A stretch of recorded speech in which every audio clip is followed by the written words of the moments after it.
Greetings all, reborG back again. It's been a fucking while, so let's hop back into this shit. Update on boy, chilling, being a dog, still got that energy. He kicking it, man. He told me one day this shit gonna be his show, but until then, this is my motherfucking show. So, where the fuck have I been? I don't know if you give a fuck, but I'm gonna tell you anyway. I was manager at Papa John's. The hours stunk, so anytime that I had off, I usually spent like resting up, chilling, or kicking it with friends. I really wasn't even in the podcast mode, and working so late there, it ended up being something like when you waking up past a certain time. If I'm waking up early in the morning, then yeah, I want to feel like doing the podcast. But if I'm waking up at like 2 in the fucking afternoon, that shit ain't working for me, and I don't feel like doing shit at that time, no fucking way. So got myself another fucking gig, and now I'm at Stanley Steamer. Don't know shit about it, but they said they had paid training, so dove into it. It's not bad at all. I actually kind of fuck with it. I don't have a real issue with the gig at all. I can see myself working there for a little bit of time. I don't know how long or any of that shit, or I can, try to make that my career. I can't call the shit right now, but as of right now, I'm enjoying the shit. Work is cool. If it's like long hours, usually come in at 7. Latest I've been off is about 5:30, and it may seem long to some, but the job goes by so quick, you don't really be paying attention. You're just trying to help it get it done so you can make it happen and get home. But outside of that, fuck me. Y'all already know what it is. Got the sports talk going on. Wilder versus Fury was, I don't know if it was the weekend before, or I don't fucking remember, but it was a good fight. It went exactly the way I figured. Figured Fury would outbox him, and if Wilder could catch him, he's going to hit the deck. But Fury is, he got too much heart to stay down, unless get put to sleep. So, but it's the way it went. Don't really think it should have been a tie. Should have just gave it to Fury. Looking forward to the rematch to see what it does. Even though Wilder will never get the boxing skills, I don't think he's even concerned with that. I still think it'll be a good fight, enjoyable fight, and one that I'll, spend time in watching. Saw Anthony Joshua on ESPN today talking about how much he wanted to fight Wilder, but it still ain't happened. Show me when this shit actually happens, because I think Joshua is the problem. First it was the money, then it was location. They didn't want to fight in the States. They want to fight across the pond in England and things like that. And Wilder don't give a fuck. He just want to fight. That's just his attitude and how he carries the shit. Joshua bullshitting. But so he can keep talking that until it happens. He's still a cornerback in the NFL. He ain't doing nothing but working on that back pedal. The Charlo brothers got a fight coming up maybe next week. Looking forward to that. One fighting Willie Monroe. I can't remember who the other one's fighting, but it should be interesting. They're real good middleweights, and they could come up and make some noise in that division and be a force. Maybe not this day, but in the next couple of months. How dominating they look in this fight that's coming up. Lomachenko had a fight. It wasn't nothing. Soon as his shoulder soon as his shoulder popped back into place, or soon as it was relaxed enough, he went to work. Same old. Wait until he fights somebody. That's pretty much all it is. He don't have no comp in his division, and what little competition there is, he can embarrass. So he'll probably end up having to move up, and he probably will, because he's a lot older than most people with that record at that age and stuff like that, because he spent a lot of time in the amateurs and Olympic boxing. So you'll see that he needs to hurry up and get them big fights in, try to get that bag before you fuck around and get too old. Yeah, it's been a while, man. Fuck. 1 second while I light this stogie. College football, the playoffs, the matchups: Clemson versus Notre Dame and Bama versus Oklahoma. I think Clemson's gonna beat Notre Dame. I really didn't even like how Notre Dame got in there. Like, I give them props for having an undefeated season, because that's a tough thing to do. But their schedule was weak, but you still gotta, do it. But I don't think they should have been considered, just because they were undefeated. They didn't play a conference championship. They really didn't have that many ranked teams on their schedule. And most of the games they did win, they didn't win a lot of games. It wasn't a lot of ass whipping going on in Notre Dame. It wasn't a lot of. They didn't deliver a lot of ass whippings. The defense is pretty good, and they do a good job of not turning over the ball. So that's two things that can help you get a lot of dubs in football. But I don't think they should have been there. I think should have got a rematch of Georgia, Alabama, or something like that, or Ohio State. Maybe, but I think Clemson's going to beat them. I think with Travis Etienne being a great, consistent runner that he is and hasn't gotten a lot of the credit that he deserves, and I'll explain that later. And Trevor Lawrence does not look like a true freshman at quarterback. The homeboys call him Sunshine from Remember the Titans, because he got the long blonde hair and shit. But he's proven himself to be good. The defense was always solid, and I have more I can talk about the Clemson team, but I think they're going to take it out because they have more talent, then do more tests and play tougher competition. I see Notre Dame maybe giving them a run in the first half, but I just see it getting out of hand by the fourth. Alabama, Oklahoma, I'm going to take Bama in that one. They still have a chance to do a lot, They still have a chance to, to do something even if Tua doesn't play. But I think he'll be healthy by the time that happens. And I just think they just have too much defense and an actual offense because Oklahoma's defense is a joke. So I see Bama taking that out too. Man, pretty much seeing that happening between them. As far, there's no need to go over the review for the season because it isn't over yet. And if it ain't the team in the playoffs, let's be honest, who really gives a fuck? Ain't really much I can say about my team, the Miami Hurricanes, other than Manny Diaz is leaving. Probably take the turnover chain with him to Temple because that's where he got hired. But I'd like to go through my All-Americans for the college football season and let you know, why this, that, and the third. Quarterback Tua. No offense to Kyler Murray. I think he deserves everything he's gotten. Great quarterback, great offense, putting in that work, helping recover for a team that has absolutely no defense, and he did a great job. But Tua, he's had tougher competition, for real. I mean, that's probably, the SEC thing, but just period. Because the Big 12 has never really been about defensive teams. In that sense, like those Nebraska team with Jared Crick and Ndamukong Suh on them. That's the last great defense I've seen in the Big 12 like that. But it's always been a pass happy conference with putting up a lot of points. It's always been that way, at least since the 2000s. It's always been like that. Even with Vince Young with Texas, they had a great offense. Like, it wasn't just Vince Young. That offense was putting up a lot of buckets, and that's how it's always been. So, and no offense to Kyler, but I still just give it to Tua. Tougher comp. And for you to put up great numbers like that with limited playing time shows just how good you are. All-American running backs. Jonathan Taylor from Wisconsin did the same thing he did last year. Wisconsin runs the ball. It's never going to change. The running backs are going to get those yards behind that stout offensive line. Let's go to the next. Travis Etienne for Clemson is pretty much what has kept them undefeated. They don't have to put the quarterback, Trevor Lawrence, the freshman, in bad predicaments because Travis Etienne can control the game with his running. It's been great. He's a closer, and I think he deserves a lot more respect. Wide receivers, we got Jerry Jeudy. Same thing when it's Tua.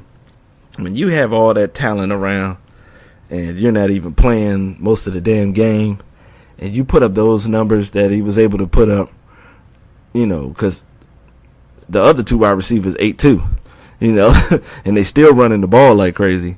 But for you to still get your numbers, that stands out. And then the other is Wallace from Oklahoma State. It's Oklahoma State. They pass. They get it in. It is what it is with Wallace. Offensive lineman. I only picked 4. 5 really wasn't. I just picked 4 that I liked. Mitch Hyatt, who's been the starting left tackle for Clemson the last 4 years. He was the safety net for Deshaun Watson during the losing championship and the championship season. He was the safety net for Kelly Bryant last year on their way to the playoffs. This guy has been in the playoffs. He's been in 2 championships and 2 playoffs. Enough said. And I don't know what's going to happen, but he's definitely going to fall in the draft on some bullshit. Next, Jonah Williams from Alabama has played great, and they've put him all along the offensive line, and that's one thing I can say. You don't see Tua on his back a lot, so he did his job. Ben Powers. Oh, man, where is he from? I can't fucking remember. Damn. I'm going to skip that, take that L, and then Ben Swizzle from Wisconsin. Jonathan Taylor got them yards behind a good line, so I had to pick one, and I picked him as the guard. He put in work. I still can't remember what the hell Ben Powers played. I'm going to hold that L. Defense, my defensive ends are Christian Wilkins and Montez Sweat. Both great rush ends doing their thing. They handle business. You already know. You see them all the time. They're going to be first rounders. And the same things go for my defensive tackles, Quentin Williams and Al Oliver. They both put in work, did their thing, and they were just good to watch, you know. Linebackers, Devin Bush from Michigan. This little small firecracker is a motherfucker. And I think once he gets to the league, once he gets in the NFL, I think he'll still be effective if, you know, the coach lets him use his athleticism, sideline to sideline speed, and tackling ability to their advantage. Next is Devin White, the quintessential middle linebacker, can play all 3 downs, good in pass coverage, you know, good against the run. He's just good. And Josh Allen, because I wanted to show love to a rush outside linebacker, because the 3-4 is, you know, people use that just as much as they use the standard 4-3. And he did a great job of rushing for Kentucky. Kentucky has been ass for a long time in my lifetime, and for them to actually be decent, you know, I got to give them his props. At corner, we got Greedy Williams. Enough said, man. That dude can play corner. And DeAndre Baker from Georgia. Boy, could you stop, please? Sir, can I finish? It's All-Americans time. Not your time. Lay down and relax yourself. Boy. You are fucking up my recording, sir. Lay down. Enough of you. All right, DeAndre Baker from Georgia. Just a good corner, man. Very good instincts. Good against the run. Good tackler. Is always making the right play. You know, he won't stand out for his athletic abilities, but the kid can play football. And safeties, I got Julian Love for Notre Dame. Notre Dame had a good defense this year, and he was one of the main reasons. You know, plays all over the field. You know, sure tackler. Just a good player, man. Like, he stood out in the games that I have watched. And Deontay Thompson from Alabama. If you can make plays with all them damn 5 stars and All-Americans up there, if you can, you know, if you can stand out and be the person that people see, it means something to me. So, shout out to him. And an award that isn't like given out or anything like that, but the freshman of the year, in my opinion, was Rondale Moore for Purdue. They beat Ohio State. He put up buckets. Enough said. On to the next. We're going to go from the football side of the college game to the basketball side. And I think I might have spoke on this already as far as my preseason predictions and all that. But so far, Duke has played good. Zion is everything that he was promoted to be. And everything they said about him, he's been able to do. And he's actually showing more basketball skill than people anticipated, because it's different when you watch the game and then you watch highlights. But he's been able to play good ball. R.J. Barrett, a little ball hoggish, a little bit of a chucker. But as the games have gone on, he's found ways to involve teammates more and be a more efficient scorer, because I think that's what he's lacking, is being a more efficient scorer and cleaning up his jump shot. As far as Cam Reddish goes, I don't think he should have went to Duke. And I'm a Duke fan, but I don't think they fit.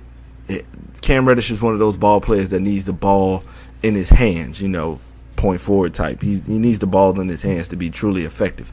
He can dish, run a play, you know, go around some screens and that, but he mainly needs the ball in his hands to be truly effective. And that's not going to happen at Duke.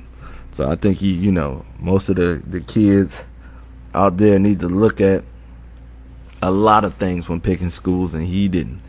Some of the players that's standing out, KJ Lawson. No, it's Dietrich. It's Dietrich Lawson from Kansas. He's showing to be great. He's averaging a double-double. And I think Kansas is the threat, for, future in the tournament. But I'm going to get back to them. Ryu Hashimura from Gonzaga. Sorry for butchering the name. But I ain't watched no videos on how to pronounce it, so fuck it. Very great, versatile, small forward, combo forward type guy who can do a lot of things on the court. And shout out to Mark Few, Gonzaga's coach, for plucking this dude from, China or Japan, and because he didn't even play in the States. And for him to, put in that work to find a player that good and it's reaping the benefits, shout out to him. Dort from ASU's playing good. There's a lot of players that's playing good. Culver from Texas Tech, they're undefeated in his versatility, smooth wing player, getting it done. And it's just, superb to watch. Now, as far as teams go, I think Kansas has the best chance to win it this year. Very complete from the top to bottom. I probably said this in the preview, but, after watching them actually play, I'm really confident that, they'll come out on top. UVA is good, the best defensive team in the nation. If they could just find a way to consistently score, if they can score 70 points, you pretty much lost. Because they'll keep a team under 50 points. Bad as hell. But they got a good defense. Tennessee, Rick Barnes. I was waiting for Tennessee to get good when they hired Rick Barnes because he was a good coach at Texas. But, had some unsuccessful years, wasn't pulling in the talent that he was used to pulling in. So, got fired, unfortunately. And now he's doing it at Tennessee, showing how good of a coach he is because he's taking a lot of unknown players and players that were under the radar and, turned it into a good team. Should they beat Gonzaga? And Gonzaga beat Duke, so that says a lot. So I think Duke still has a chance to make some noise, at least make the Final Four. As a Duke fan, I pretty much just want them to get the Final Four is pretty much where I like to see them at. I'm not one of them unrealistic fans who think this team should win everything, but the team is talented, but it's not enough from the bench. Jack White and Alex O'Connell, and what's his name? Javin Laurier. I don't think they have enough as far as the bench goes to put the team over the top for the chip. But the Final Four would be good by me.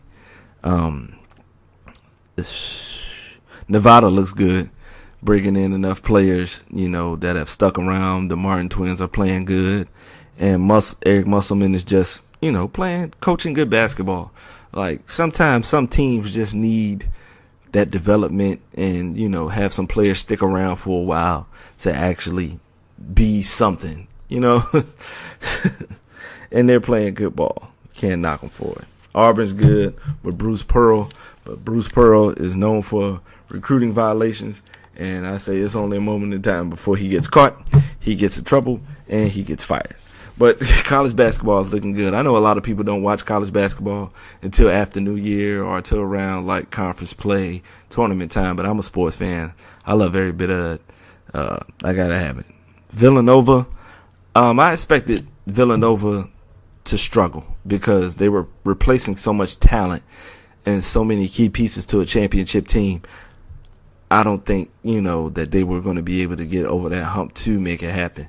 And as far as Jay Wright goes, he plays better once he has those players on his team that have been there for a while. That's what made the championship teams in recent memory that good, is that he kept them around long enough to develop them and make the players into the team that he wants. So I wouldn't worry about it. You ain't going to be good every damn year. And if you give him some time, I think he can make some things happen. And Kentucky, you can't just keep throwing these players together unless, if they have a role. Players, when you bring the players on the team, they have to have a role, and they have to be able to accept the role and play into it. Kentucky doesn't have a go-to guy. P.J. Washington is stepping up and showing himself to be that, but it seems as if they don't want him to. Like, Coach Cal would much rather have one of his guards, one of his point guards, Keldon Johnson or Austin Higgins. Quaddy Green is transferring. That's what you get. You shouldn't have went. Right? What, you just thought you was just going to go out there, drop 20 a game because you play for Kentucky and get drafted? No. You should have went somewhere where you be comfortable. The same thing with Cam Reddish. Look at the damn thing. Look at the damn team. How much burn you going to get? Who's coming back? Who they're going to try to bring in? All that stuff is a factor. So they take some blame for it, as well as the coaches for not coaching them to, be the best player that they could, And that's it for college basketball. It'll probably be more as it goes on. But on to the NBA. The Western Conference is competitive as hell, ain't it? It's like 6 teams all divided by 4 games. And we only about a quarter of the way with the season, It's about a little over a quarter of the season. I wouldn't panic too much about shit that's going on. The Rockets are getting ready to hit 500. Once they actually decide to play defense, they'll be better. Luka looks like he's getting ready to be Rookie of the Year. The kid's amazing. He's just playing ball. He's been playing ball like that for a while, so it's not too much of a surprise. Nobody's really surprising me. I'm just shocked at how some teams are still bad. Some teams just have too much talent to be that shitty, and there's no need to go into exactly who they are. That's just what the fuck it is.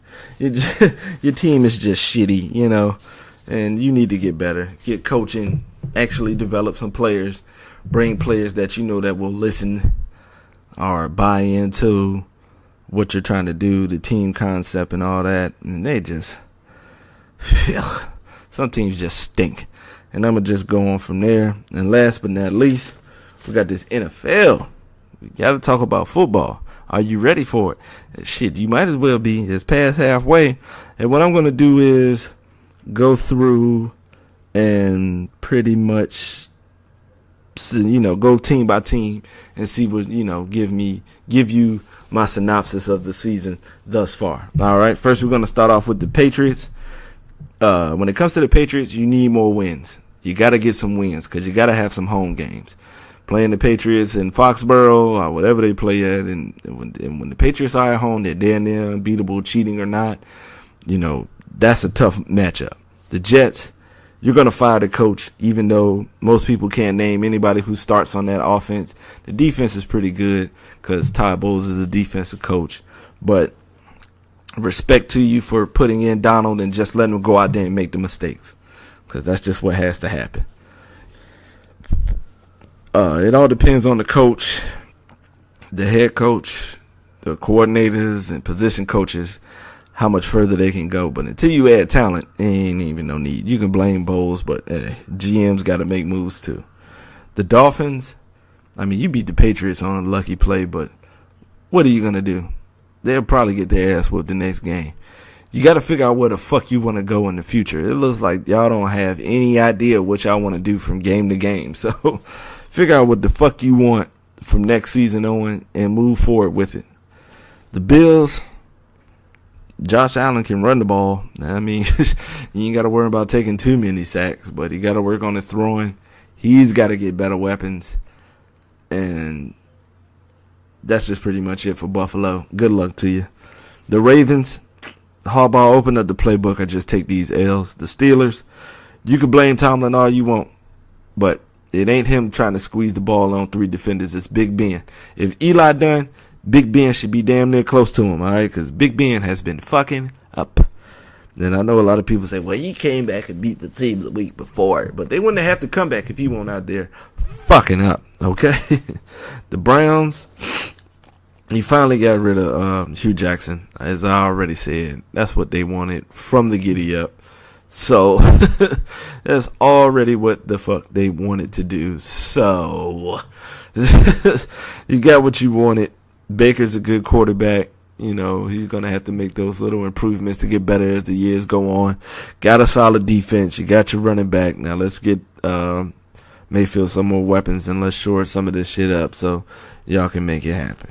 The Bengals, who knows? Shit. That's as far as I'll put it. I can't even speak on that no further. The Texans, Bill O'Brien's an asshole, and once they get an offensive line, you'll be a real threat. I think they have a chance to make some noise in the playoffs. They got enough talent on offense to put up good points because Watson's a good quarterback. I'm still surprised for how he fell in the draft after a resume of just being that nice. It's kind of confusing. But the defense is solid, which is definitely needed if you're going to be playing the Patriots. The Titans they are the same as the Dolphins. Who the fuck do y'all want to be? What the fuck is going on? Games Derrick Henry don't start, and when you do put him in, he killed the Jags. The Titans figure out what the fuck is going on. Mariota might not have been as good as you thought he was.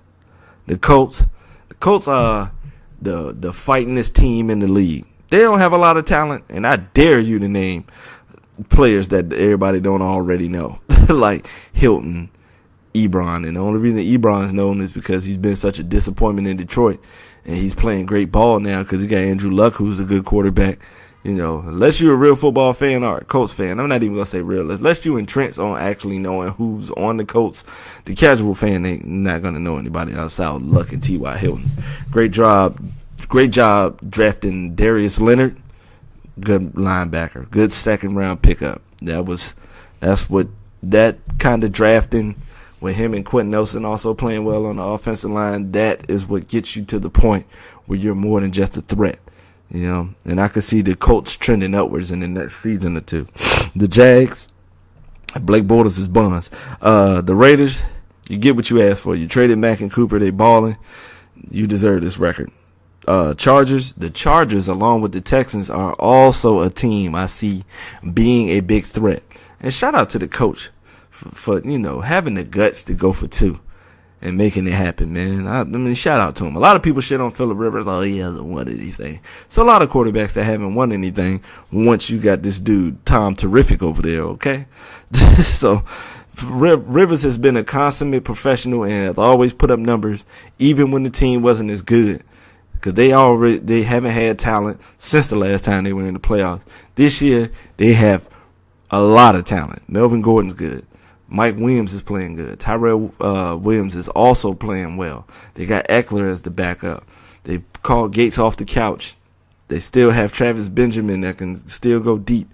Keenan Allen, your safety back. Like they have a team. And on defense, if Denzel Perryman can come back healthy by the playoffs, I think they're a real threat. The Chiefs, you can score points, but you also get points scored on you. Pretty much the Oklahoma of the NFL. And it's been proven that who knows? And Andy Reid is known for fucking up in the playoffs. So we shall see. Denver, Keenum wasn't who you thought he was, huh? It's buns. Good pickup with Bradley Chubb. But that hasn't helped your overall record. Phillip Lindsay's a good running back. I watched him at Colorado. Thought somebody should have gave that guy a chance. He didn't, but it's showing to be good. And the fact is, Keenum, man, him and the offensive coordinator, they are not vibing. So when sacks start counting as actually points on the scoreboard, you guys will still be mediocre. On to the next team. Dallas, great comeback. Way to make it happen. You should thank Alex Smith. And I think J.J. Watt, who snapped that leg up. Dallas has a chance, if they could get their record better, to be a threat in the NFC. But if they don't get if they can't succumb to the record of the people in front of them, they're going to have problems on them away games. The Giants, it's Eli's fault. Next.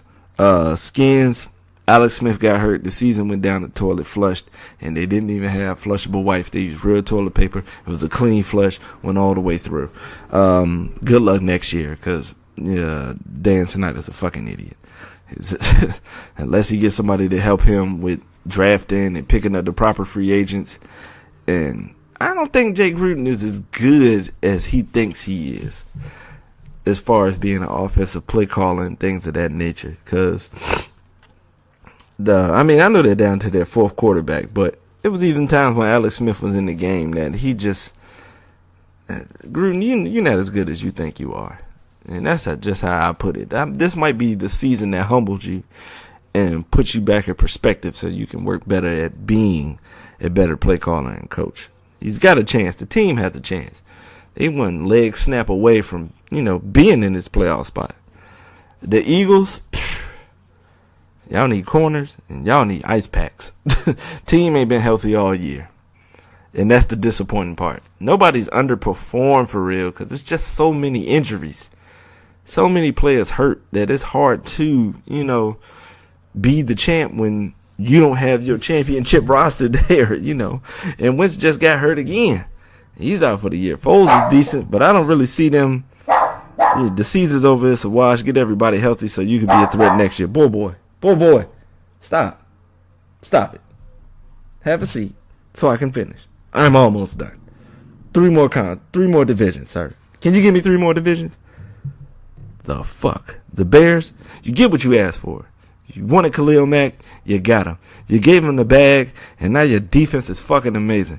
Good luck in the playoffs. At the beginning of the year, I said that y'all had to learn how to win, and that's what y'all are doing. And if you can learn how to win and make it to the playoffs, that next year will be oh so much easier. Open up that playbook for Trubisky. Let him take some shots. We looking at a team that can fuck some shit up next year. They already fucking shit up just defensively, but offensively, they can join their defense, and it could be real crazy. The Packers, you guys need talent. Next, Vikings, Kirk Cousins. He didn't win a whole lot in Washington. Check the records, okay? The Redskins haven't had an 11-win season since 1992, I think. And the only reason I know that is because one of my best friends overdosed. He told me. I looked it up because I didn't believe him. He told me to look it up, and that shit is true. So when it comes to Kirk Cousins, of course he put up good numbers. It's a pass-happy league. Andy Dalton got good numbers. But it's starting to show because he just is the common denominator, him and the offensive coordinator. Because I don't believe in totally blaming players.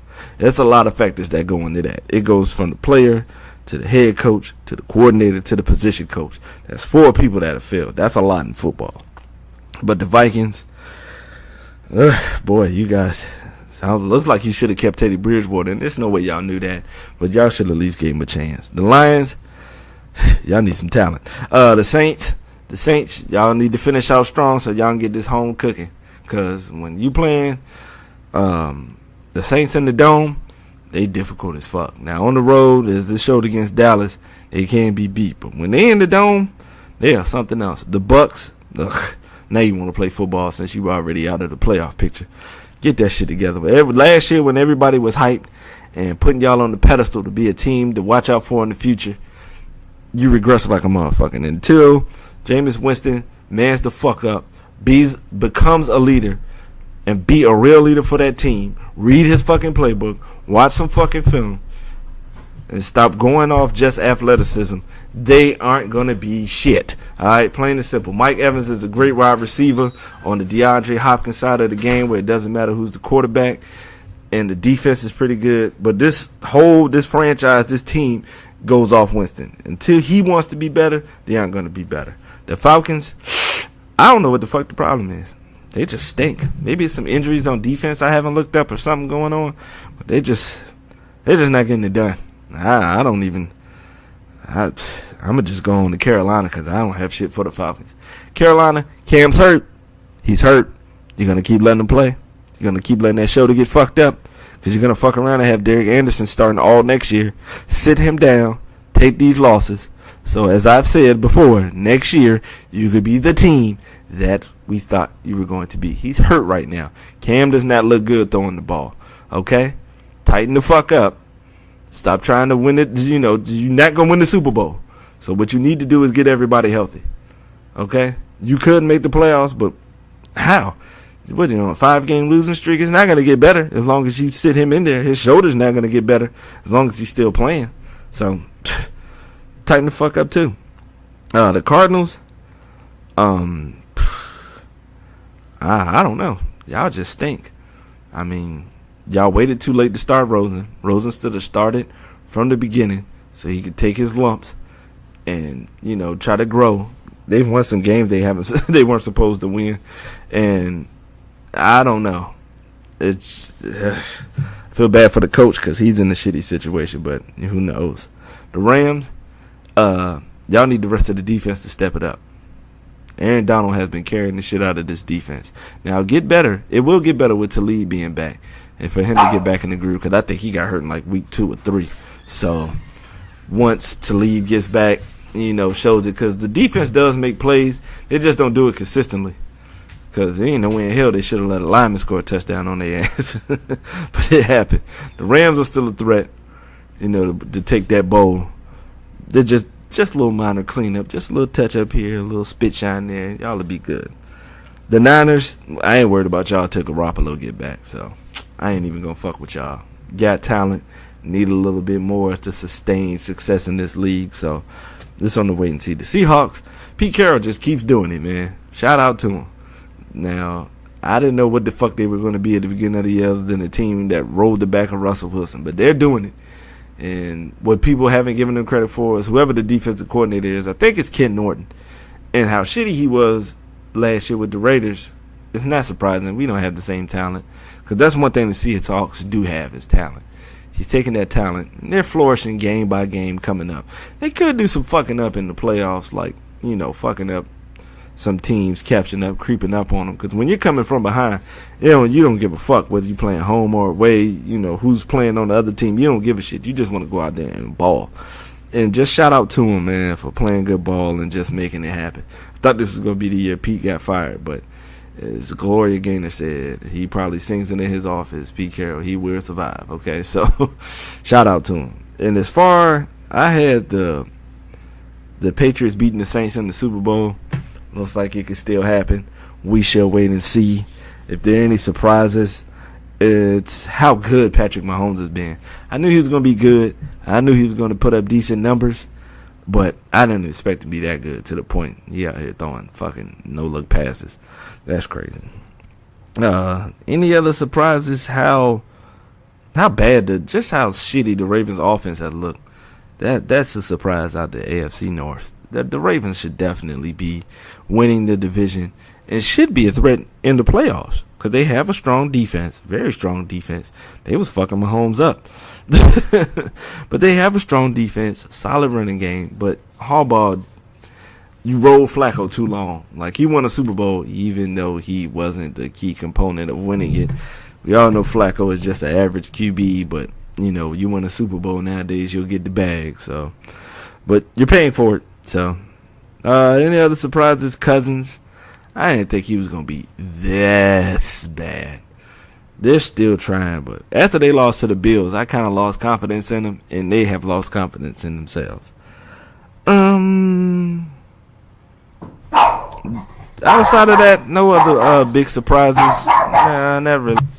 Yeah, not a lot of total outright surprises. I didn't know the Bears was going to be the division leader. I thought they were going to be one of those 9-7, 8-8 teams, but props to them. And, good year, as it always is for football. A lot of people complain that there wasn't no defense being played because of the new rules, and look, there's teams out there playing some great defensive ball still and they're still capable of doing. So I'm enjoying this year. The Raiders stink. I ain't mad at it. It's on a wait and see status for Gruden. But other than that, y'all be easy and be you, man. I'm out.